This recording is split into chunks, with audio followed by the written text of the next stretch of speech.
It's Riley. It's Sloan. It's Briar. Hang on to your broomsticks. It's about to get eerie.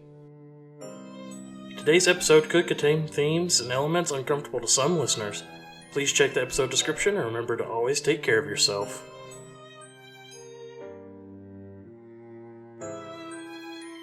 So, as you both know, I have been obsessed with vampires even since I was little, watching gory movies such as Blade and The Lost Boys from younger than 10 and just loving them, and also dressing up as a vampire for 7 Halloween straight. Yeah, consecutively. Yeah.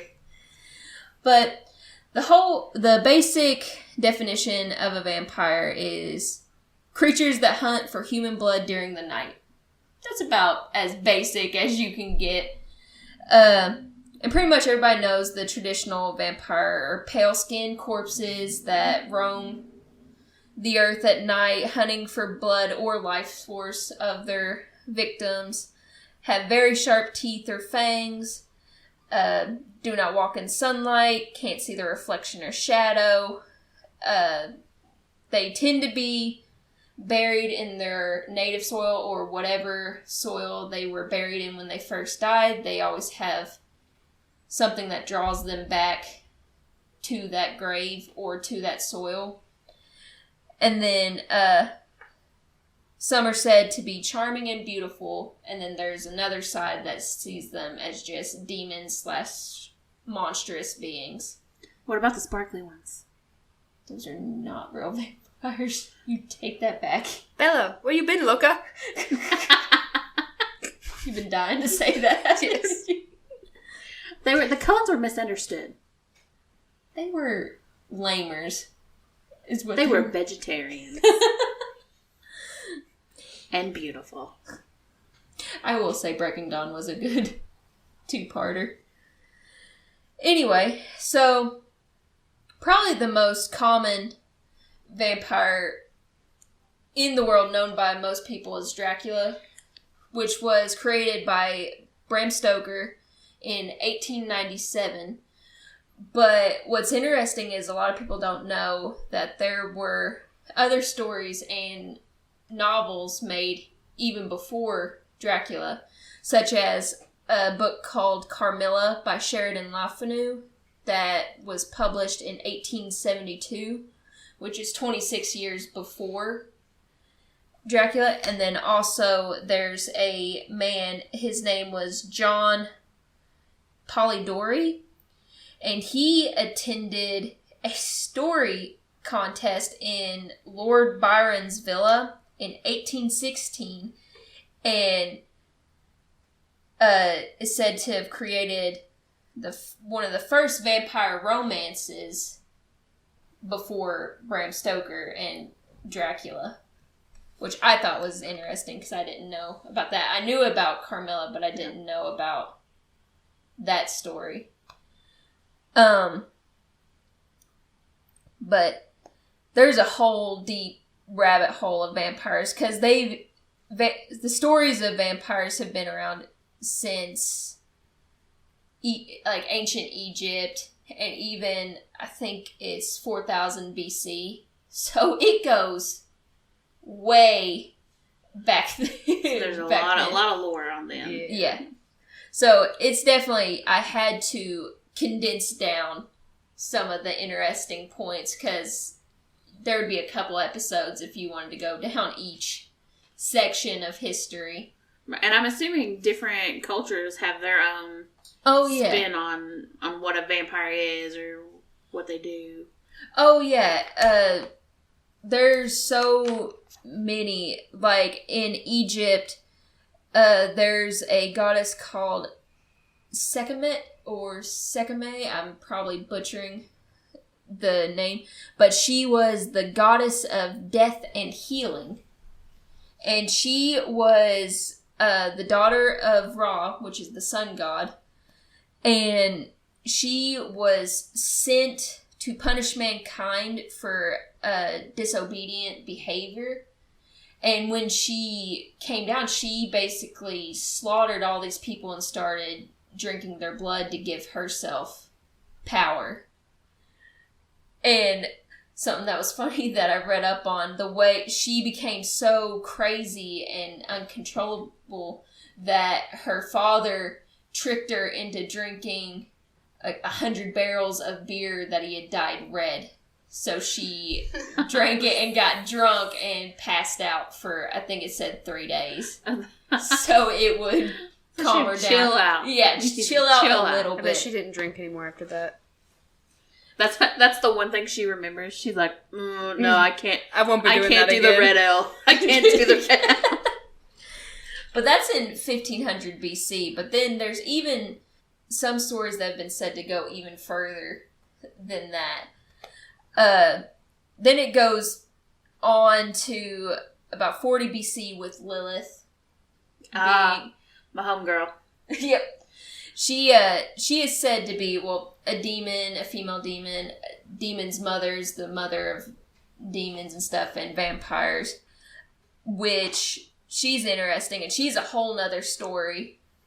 But it just keeps on going down the line. Then you have, these were actually found in Italy. It was a mass burial of skeletons with their teeth ripped out and bricks shoved into their mouths, which apparently was a way to keep vampires from chewing through their death shrouds and coming back. Interesting. That is interesting. And that was in 1576. So was that something they did as a precaution to people that died? Yeah. Like, we're going to rip your teeth out and shove a brick in there? Rest in peace. There's different ones. There's so many. The brick one is one that I found in a couple different cultures used. But then there's other ones where people would shove bulbs of garlic in their mouths. There's snack. A little snack. A little snack. Flipping corpses like face down when they buried them. So in case they did rise and they were trying to dig their way out, they would dig deeper into the ground. There's another one that was saying that there's a whole another one, like they would put nails in their forehead, stakes in their chest, and the bulbs of garlic in their mouth. They were like taking really big precautions because they were really scared that these beings would come back to life. That makes me think of Stay Alive. Yeah, the 3 nails. Yeah, you do the 3 iron nails. Mm-hmm. Which, going to that, there were these, they're called the vampire graves, and they were found in Bulgaria in 2004, but they date back to the 1700s. And it was a burial site east of the town of Debelt. It's near the Red Sea, and all these skeletons were stabbed through the chest with iron rods and their teeth were removed. Like all of them. All the skeletons that they found in that grave. Interesting. It's crazy how, like, all these different places kind of took the same precautions. But, like, how much did they actually communicate to each other to be like, this is how you have to bury a vampire. Right. Like, it was like mass hysteria across all these cultures. And they're like, it's just part of it. You know, we just stab them, rip their teeth out, heart, leave them no teeth. And that's how it is. It really was. And there's so many things, because there's some people that believe, like, maybe vampires do exist, but a lot of them think it is hysteria, because you had diseases back then, like tuberculosis, and I actually found these cases, and it's called Porphyria, which is a blood disorder that causes receding gums, light sensitivity, disorientation, hallucinations, pain, rashes, and red urine. Sounds like a good night. Actually, this did not seem fun at all. Like, there was apparently cases of this would be so bad that if they went out in direct sunlight and you had this, that people would have pieces of their flesh coming off because sunlight would give them very severe burns. So people would, like, apparently lose the tips of their noses. Their lips would pretty much burn. Like off. reverse frostbite? Yeah, pretty much. I wonder, because I know they used to talk about Michael Jackson when all that stuff was happening. And I think they said that they talked about him having that. They tried to say it, but it's just one of those rumors. He wasn't a vampire, I don't think. Yeah. I mean next episode. But that was one of the things, was that people would lose pieces of their face because they would get severely burned and give them a demon-looking appearance and stuff. But also, if you can't go in the sunlight and stuff, people are going to be freaking out and calling you a vampire, a demon. Right. All this stuff. that's just my daily life. Well, and also with the receding gums, it's going to make your teeth look long. way longer.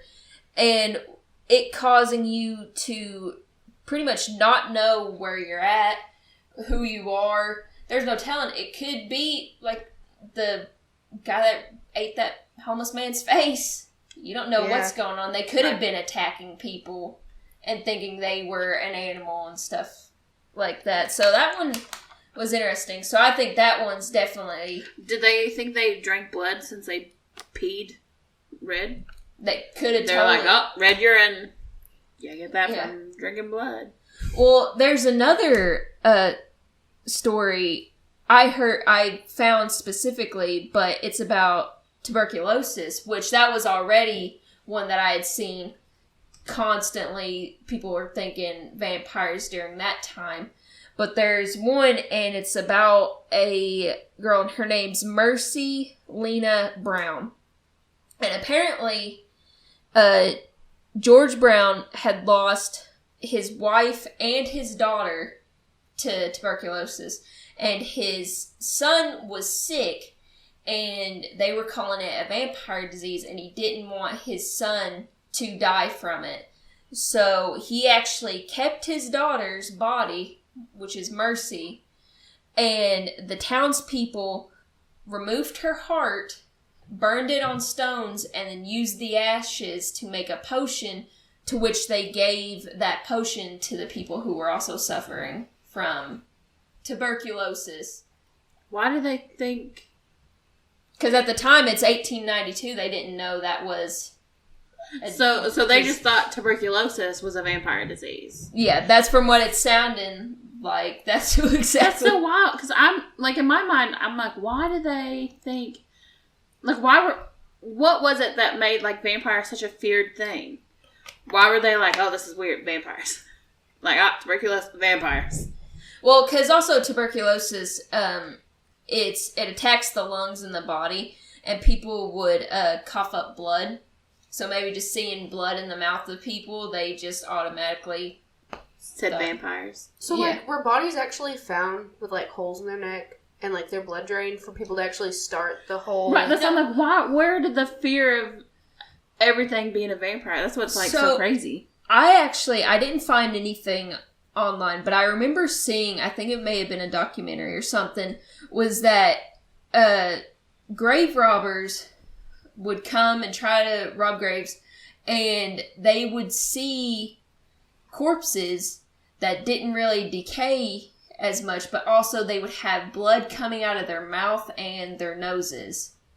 Which, today, there's gases in your body that expel everything, and that's all scientists say is just the gases would push the blood out of your nose and mouth. But people back then think, oh, this dead person's bleeding and they're not supposed to bleed. Yeah.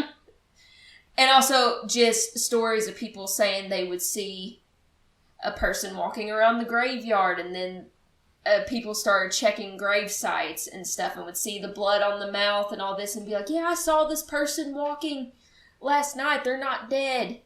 And just a thing where mass hysteria, where everybody's like, vampires, demons, this is it. It's crazy to see how, like, still, how rumors just, like, get stuff started. Mm-hmm. Yeah, especially that that Porphyria one, that one blew my mind. Because imagine that, just having a disease that makes you so, like, to me, I was like, that'd be scary. If you had that disease and you couldn't go out in the sun, you're already freaked out because you'll get severely burned and you're going through so much stuff anyway. Just to have on top of that, your village or people that you live with thinking you're a monster. Yeah. Right. Well, and then what's it take to know that when you have that, you go out and you're going to get severely burned? Like, where you just like, oh, it's a good day, I'm going to stroll down to the market, and then your nose burns off? Yeah, that's... From Yeah, what like, I was how do you reading, find out that, like... Right, you just walk outside, and then suddenly your skin's burning? Yeah, that's what it seemed like. Like, cases today... That would be terrifying today, for sure. I'd be like... It's still serious today, but they're... Apparently, you can take care of it a lot more because with modern medicine, it's just there's a lot of people that don't go out during daytime. They stay in, they'll wear clothing that protects them from the sun and stuff. But during that time, there was nothing about it. So is there like no cure for it? From what I've seen, it's no cure. It's a type of blood disease that you can have. I think I'm pretty sure it's hereditary. So you don't get it from something, you just have it. But I could be wrong on that. But that one caught me off guard. I was like, that'd be freaky. Yeah. And terrifying. But those are two cases of hysteria, and that makes sense why people would believe in the vampire thing, even though it's just common medicine and stuff. But there's some countries and cultures that just full on believe in these monstrous creatures. Like, there's one I found, and it's in the Philippines, and it's called a Managal. It's a long word, but it's scary, and I would hope that it doesn't exist, because it's this creature. I'm just going to read off exactly what it is. It's a mythical creature in Philippine folklore that has bat-like wings, fangs, and devastating claws. And apparently most of them are female. They separate their upper body from their lower body. Okay. Their lower body stays in a safe place while their upper body goes and hunts. And the favorite victims of it are pregnant women. The creature... Good soup. You're going to regret saying that. Oh, God. Because the creature invades with its long tongue to suck the blood and heart from the unborn baby. Oh. Out of the mother's womb. Interesting. Good soup. Good soup. It still stands. Still valid. But when I read that, and I was like, oh, that's dark, okay. Yeah. And creepy. But apparently it fears crushed garlic, salt, and ash.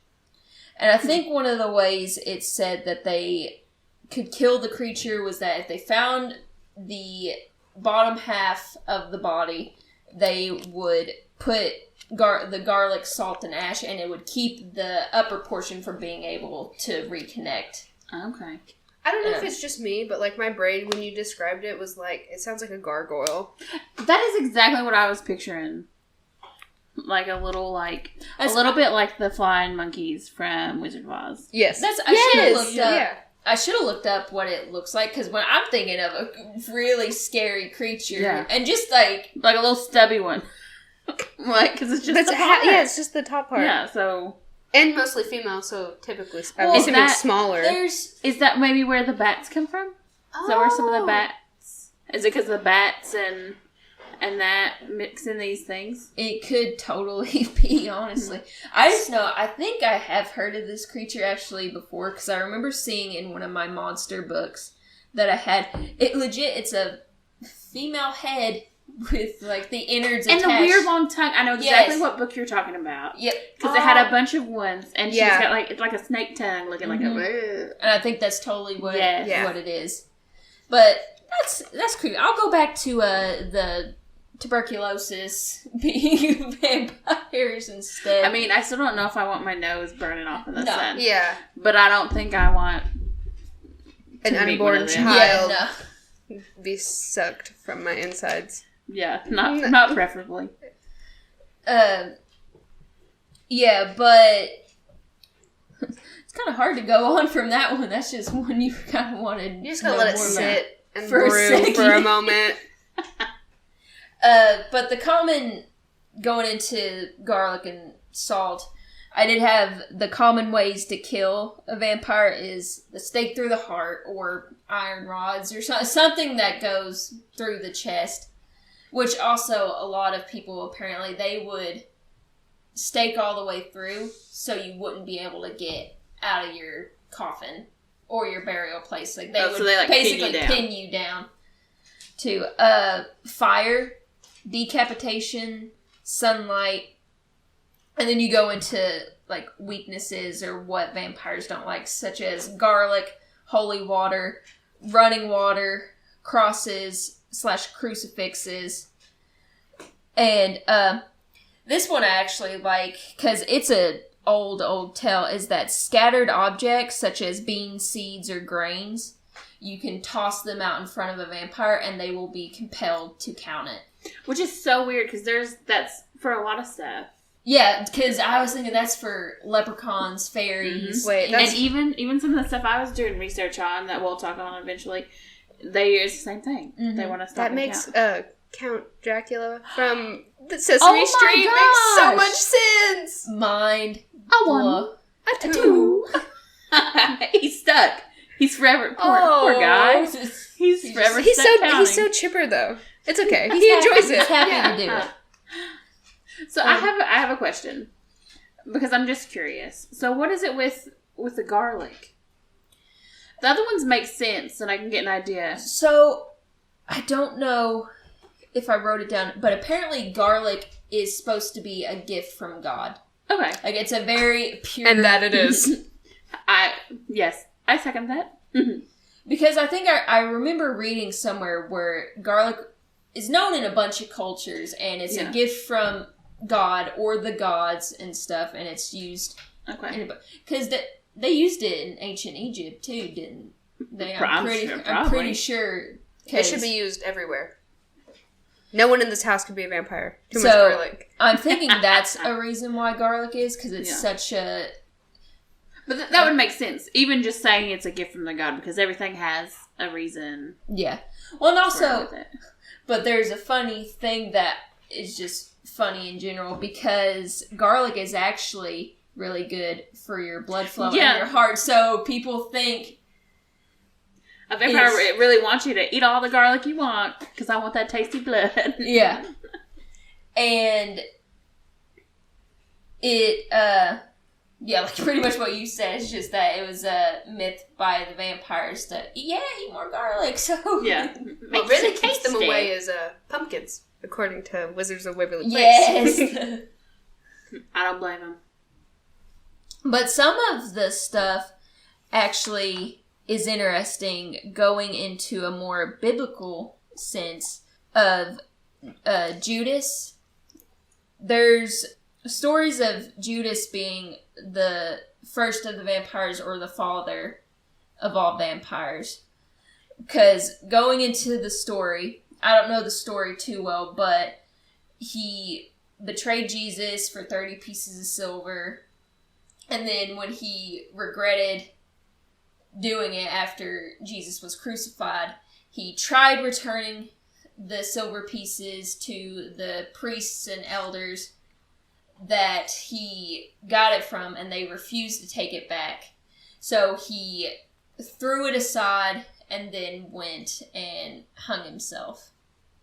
And the story is that there's different stories, and one is God brought him back to punish him, that he would not know death and never be able to get away from his guilt. Until some say until the second coming of Christ. Some say just he's cursed to roam the earth forever. But some of the parts in the story make sense of why vampires hate certain things. So vampires have an aversion to silver because of the 30 silver pieces. That was a thing as a constant reminder of his betrayal. So he would never want silver around him. Fear of crosses or crucifixes, because that's what Jesus was crucified on. Apparently in one story is that he would always be thirsty, but water would never be able to cross his lips. So there's also an old thing of vampires can't cross running water. So if you take that into considerations that they can't cross running water because God said you will never be able to drink. Yeah. And then is that kind of why they drink blood? That's another thing, and there's also one, the thirst of blood is a curse on him because he will never be able to drink water or have food. But also there's some people that say during the Last Supper, it's the bread is my flesh and the wine is my blood. So that is what vampires will live off of.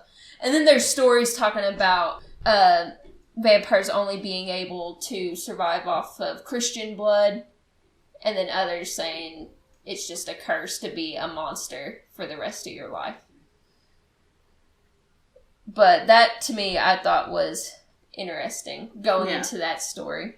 And it kind of makes sense as to why there's all the, like, holy connotations in everything that fights off a vampire or wards them off.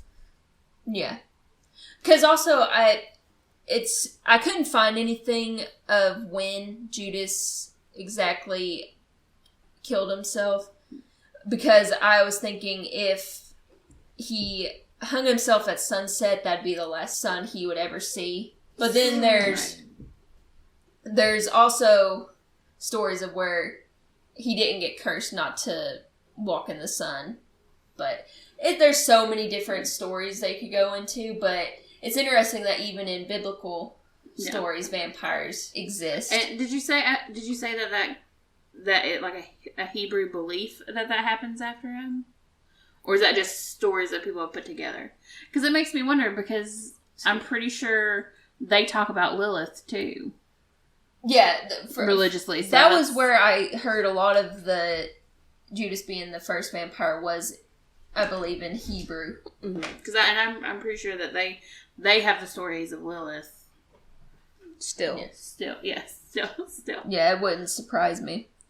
Well, I mean, the negative stories about Lilith. Yeah. But there's actually, this is off topic a little bit, but there's a movie called Dracula 2000, and it's a story of Dracula, but it's saying Dracula is Judas. Okay, and so they tie that. They bring that. Yeah, they bring in the whole... Bring in that story in a little pop culture. Yeah, exactly. So I thought that was interesting. There's just so much. I'm trying to stay on track, but it gets so interesting at points. It's one of those things where you could really pick a country or pick a culture or a civilization and kind of run with it that way. Oh, yeah. Like, even I looked up, there's a ton of stuff in ancient Greece. There's one called Lamia, which is a child-eating monster, also known as a night-haunting spirit / demon. Impuza, which is a shape-shifting female that seduced and fed on young men. This one's my favorite, is Mormo, which is a female spirit that would come and bite misbehaving children. So just imagine that your mother's like, you better stop that or Mormo's going to come and bite you. That's funny. Snatched.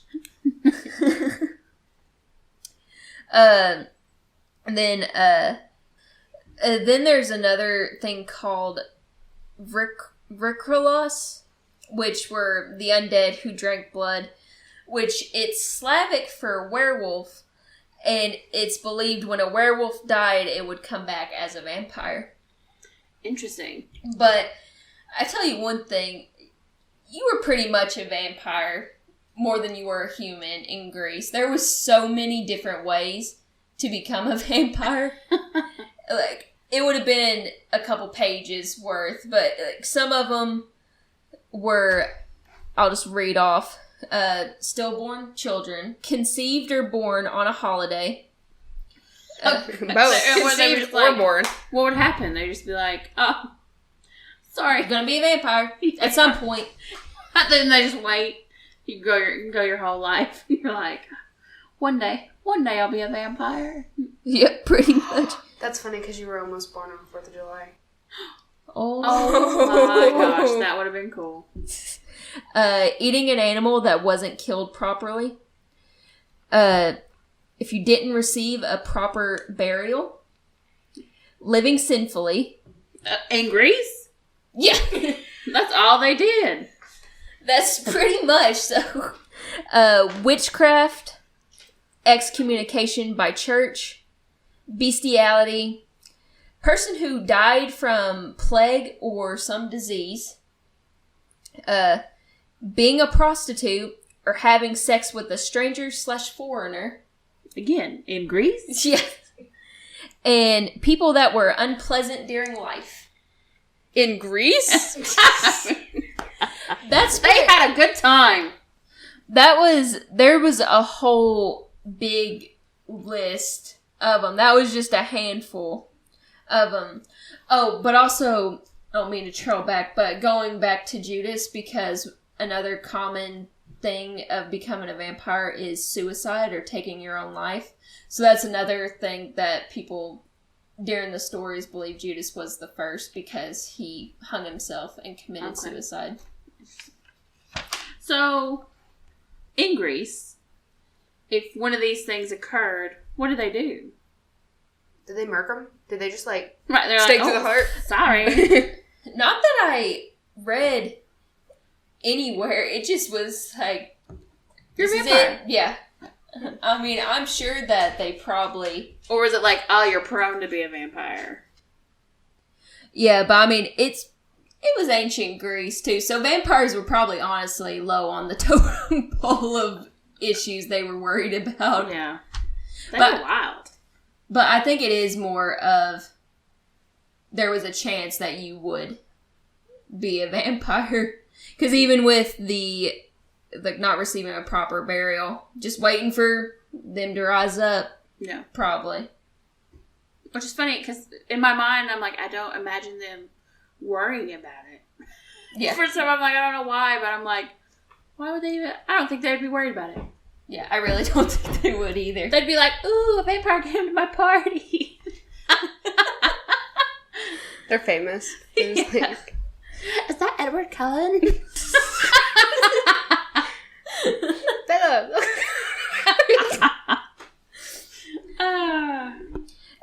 But going into, because I didn't say this in the beginning, the common ways of becoming a vampire, not just in ancient Greece, was being bitten, witchcraft/sorcery. That's a big one. Everything is with witchcraft. Yeah. Contracting it, like it's a disease, so you could catch it if you thought somebody was a vampire. Suicide. This one's interesting. It's having a cat jump over a corpse. And there's some saying specifically a black cat jumping over a corpse or onto a corpse. Double every morning. When you're... Whee! That's what he's doing. He's always like rubbing his belly on my face. He's like, you're a corpse. You're gonna be a vampire now. He's like, oh, you're not dead? Okay, okay. Sorry about it. I was just And preparing. then he lays on you and he's like, you're Yeah. about to be. He's like, okay, I'll just suck the negativity out today since it's not time to turn into a vampire. It's not your time yet. Babies born with teeth on Christmas or between Christmas and Epiphany. Born with teeth? Yeah, born with teeth. I think that's weird anytime. Yeah, if your baby Not just a comes holiday. out- Holiday is just... That's extra. your baby comes out with teeth. That's it's a little weird, a little freaky.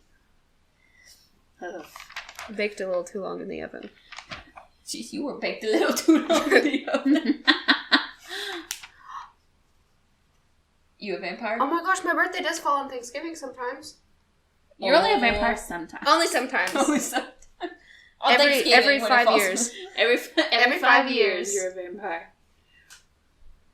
Yeah, but there was a list that I found of these different countries with some form of a vampire in them. And it started from Africa, and it goes through a bunch of these countries it goes to, like, Portugal. There's just so many, and I don't know if I'm not going to read them, because that would be a long list, but it was crazy.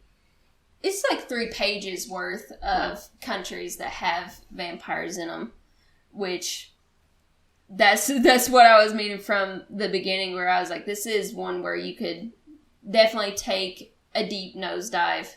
Yeah. And not to mention things that are just kind of associated with it.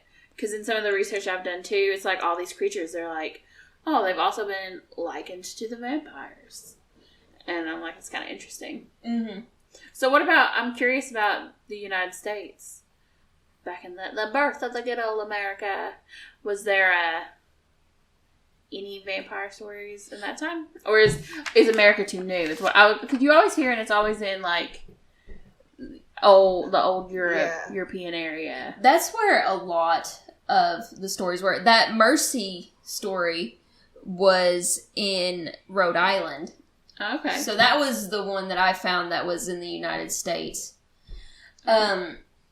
Talking about that, but there is the New Age vampires. There's a whole big thing of vampires and werewolves in, I don't know what city it is, but it's down in Texas. That's a big, huge thing of these real life vampires. And some people will just look at them, because if you can look on YouTube and watch news stories about them and stuff, just think that they're kids rebelling and doing cultish things, quotation mark cultish things, which it could make sense too, because I know for sure it's in a lot of the Bible Belt of Texas and stuff like that. But there's one guy, and I can't remember his name, but he calls himself a vampire. He says he's a hybrid, so he feeds on human blood, and he's a psychic vampire, so he can feed off of people's energies. I think, does he have like a little family and they all like live together? I think I know the one you're talking about. I think I saw it on YouTube. He may. I just remember that he was on an episode of Tyra because he got really famous. But he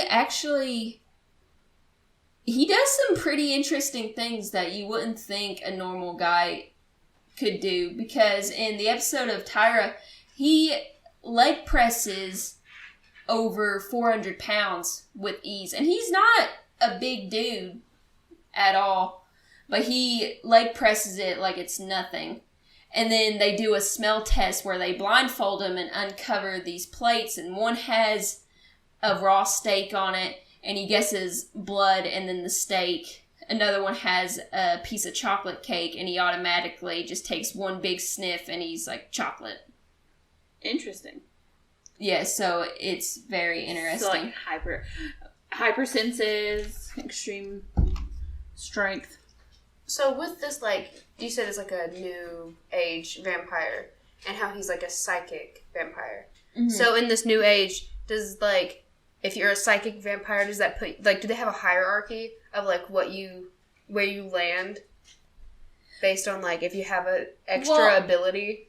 There's such a big culture now too. Like, you can even look up this guy. His name's Father Sebastian, and it's towards the New Orleans side of it, which New Orleans already has like Anne Rice, and I remember seeing it was an interview with her, and she was like, oh yeah, these creatures are real in my mind. I'm not saying they're real in life itself, but she doesn't judge the people that take on the vampire lifestyle. Yeah. But the man's name, Father Sebastian, and he's a fangsmith, and he's created this coven of people that get fangs made by him, and then he does these midnight balls and gatherings that people from across the world come to.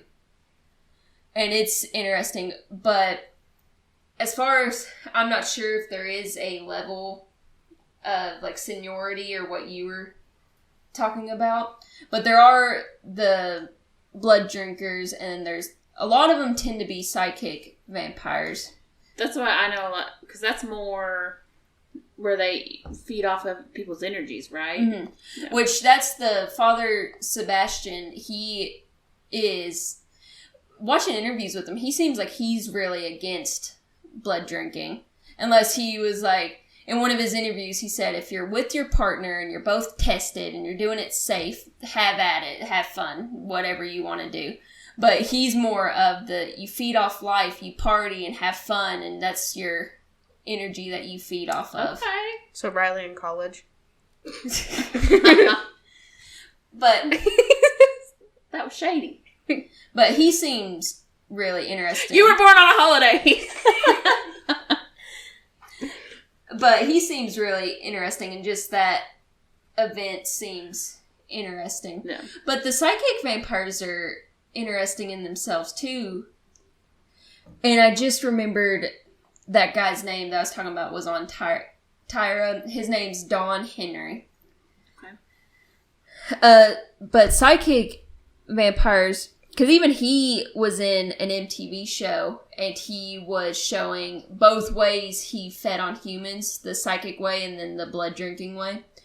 And it was, he did it to a non-believer, so it wasn't staged or anything, or from what you could tell, it didn't seem.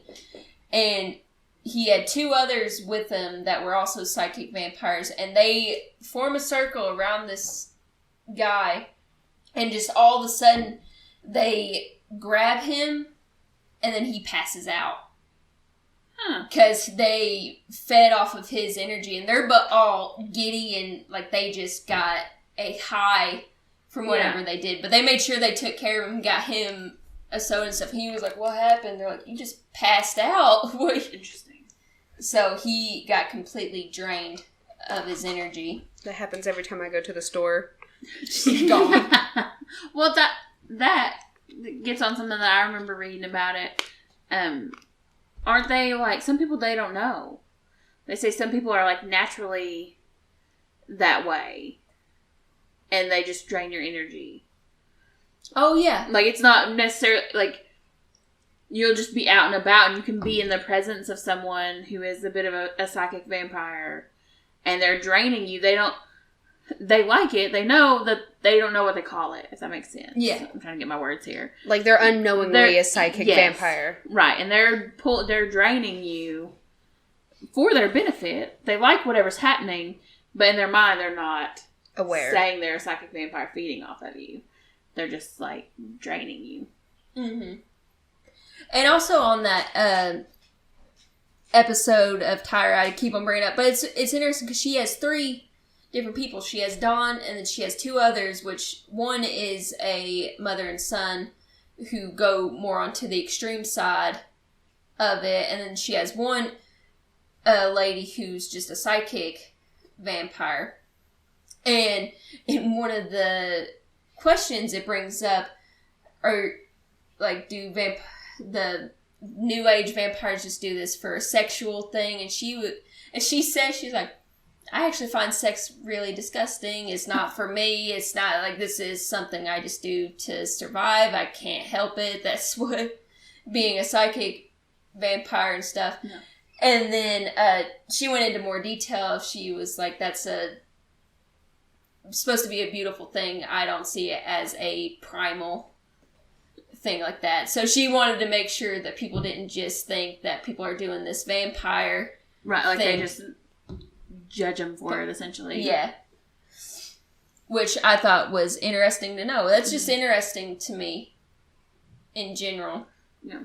Well, and I'm curious, so she said she does it to survive, so if they don't do it, are they like, do they feel depleted? And Oh, yeah, there's a couple ones that I have found that if they don't feed, whether it's on psychic energy or if they do the blood drinking thing, they say they get sick real easy, they feel awful, they feel like they just don't want to go out or be around.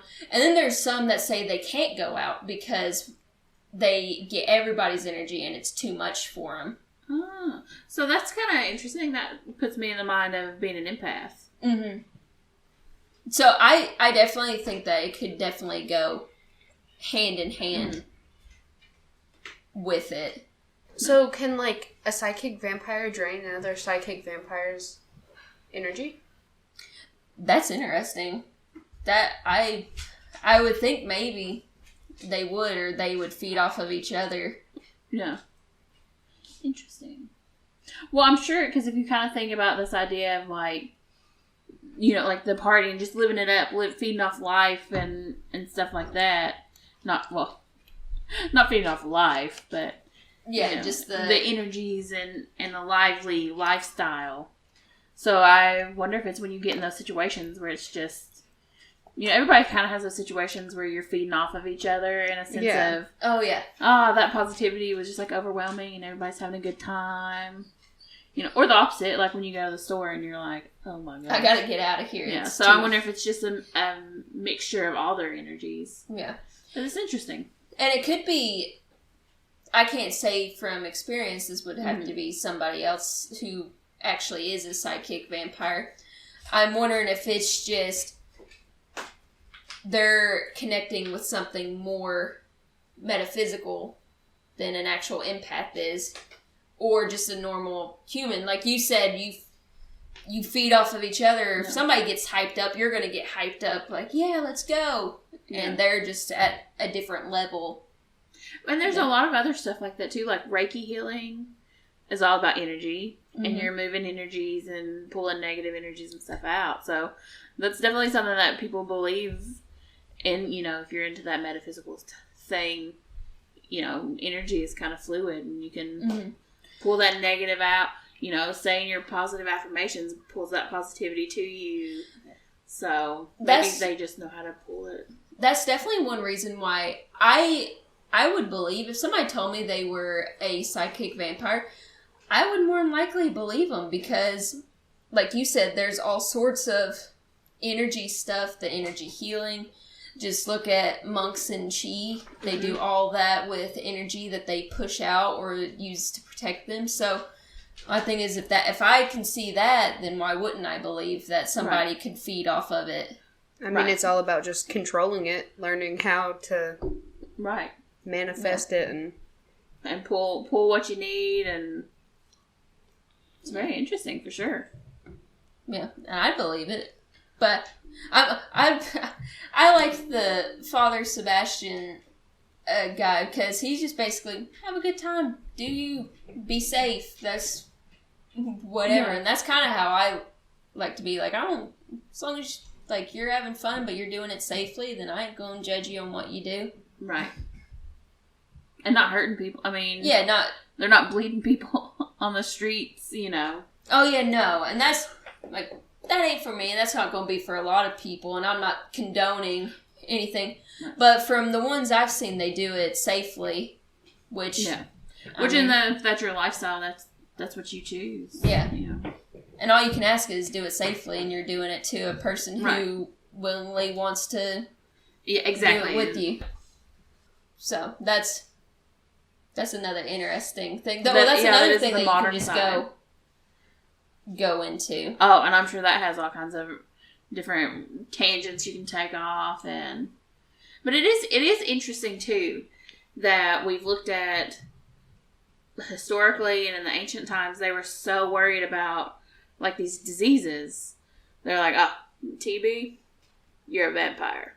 Mm-hmm. You know, and so they didn't understand that. So now it's kind of interesting that the modern vampire kind of has some of these concepts of like draining the energy, being a psychic vampire. So it's kind of interesting to see how it's turned. Mm-hmm. And this just hit me, and I wish I could remember what it was on, but they were testing a theory on if psychic vampires were really draining people's energies or if it was just some sort of nonsense charade or in their head. And they did, I think it was some sort of thermal imaging. Yeah. And it really did, like, it looked different. Mm-hmm. Like, because it was warm and then the person fed off of that person's with their energy. And then it was almost colder.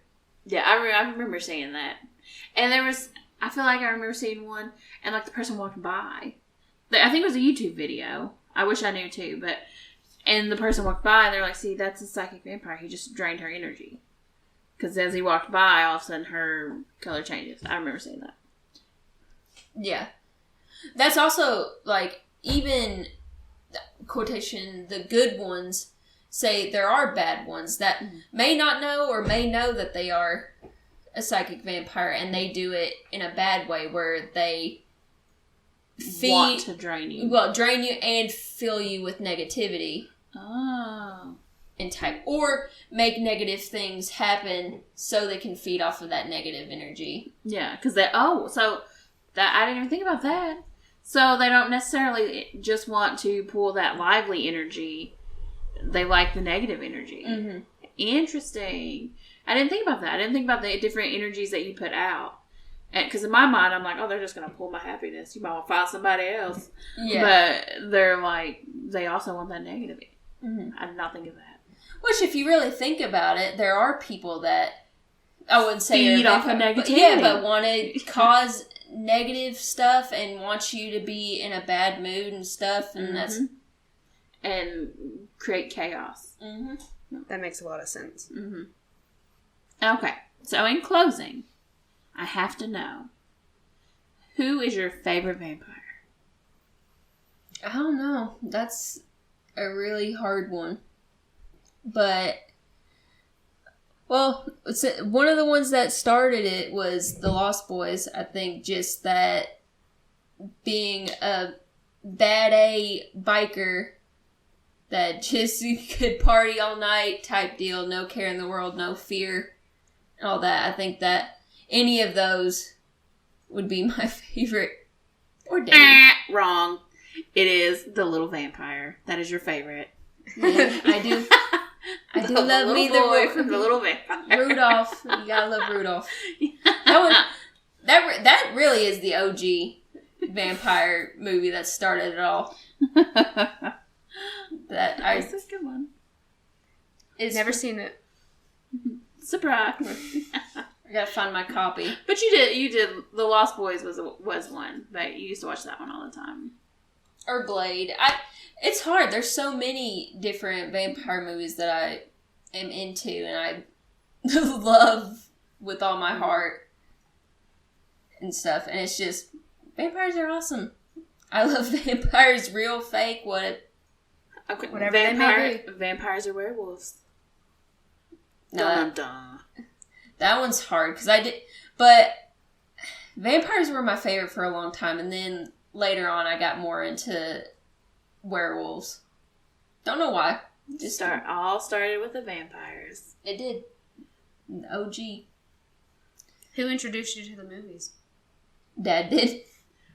That's legit. I remember watching The Lost Boys when we were still in Tennessee, so I was under 10. I was probably 8 or 9 when I saw The Lost Boys. Which some people may be like, that's too young, you don't need to be watching that. And I'm like, it's my favorite. No censorship. And then I watched Blade all the time, too. 3. Oh, yeah, that was the first one.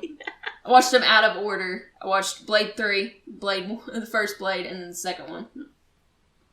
But, yeah. Vampires. Yeah. We'll probably end up talking more about vampires just because all the different... It's endless. Yeah. I think it's so interesting how they've changed throughout the years. Mm-hmm. And how, like, with modern times, there's still, like... A big, huge vampires. Thing. Yeah. I do love me some Eric, though. Truly, I just thought about that. Oh, Eric. TV show and the book. Want. Never read or watched it. Put it in the queue. It's a long one. But I hope for any other vampire lovers out there, they'll get a kick out of this. Even though it's kind of all over the place, but... It's kind of hard when it's so such big. a broad You can be all over the spectrum. place. Yeah. Exactly. But I definitely know there's some stuff that I hadn't thought about or really known, so... It's just the beginning. Indeed. Absolutely. Such Yeah, a you can broad be all over the spectrum. place. Yeah. Exactly. But I definitely know there's some stuff that I hadn't thought about or really known, so... It's just the beginning. Indeed. Absolutely.